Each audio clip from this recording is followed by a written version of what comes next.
Hi hello నమస్తే friends.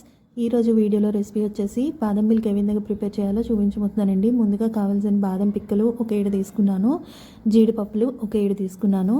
అవి వేడినీటిలోని ఒక 10 నిమిషాలు నానబెట్టి పక్కన పెట్టండి.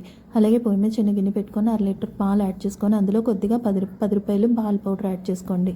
అలాగే 10 నిమిషాలు ఆగిన తర్వాత బాదం పిక్కలు మిక్సీ జార్లోకి యాడ్ చేసుకొని ఒక 6 to 7 స్పూన్స్ షుగర్ యాడ్ చేసుకోండి. షుగర్ యాడ్ చేసుకొని ఫైన్ పేస్ట్గా గ్రైండ్ చేసుకొని పక్కన పెట్టుకోండి. 1.5 టేబుల్ స్పూన్ కస్టర్డ్ పౌడర్లోని కొంచెం వాటర్ యాడ్ చేసుకుని పాలు బాగా మరిగిన తర్వాత ఆ కస్టర్డ్ పౌడర్ అనేది మిల్క్లోకి యాడ్ చేసుకొని అలా ఒక 10 నిమిషాలు కలుపుతూ ఉండండి. ఈ టైంలోనే ఇందాక పేస్ట్ చేసి పెట్టుకున్న కాజు బాదం పేస్ట్ ఉంది కదండి, అది అందులోకి యాడ్ చేసుకోండి.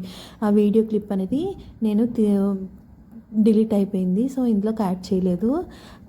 దగ్గరికి అయిన తర్వాత దించేసుకొని చల్లారబెట్టిన తర్వాత మిక్సీలో వేసుకొని ఒకసారి మిక్సీ పట్టేయండి. మిక్సీలో వేసుకోవడం వల్ల స్మూత్గా ఉంటుందండి. ఒక 1-2 అవర్స్ ఫ్రిడ్జ్లో పెట్టుకోండి. ఫ్రిడ్జ్లో పెట్టుకున్న తర్వాత గ్లాస్ జార్లోకి యాడ్ చేసుకొని సర్వ్ చేసుకోవడమే. ఎంతో టేస్టీ అయిన బాదం మిల్క్ రెడీ అయిపోయినట్టే.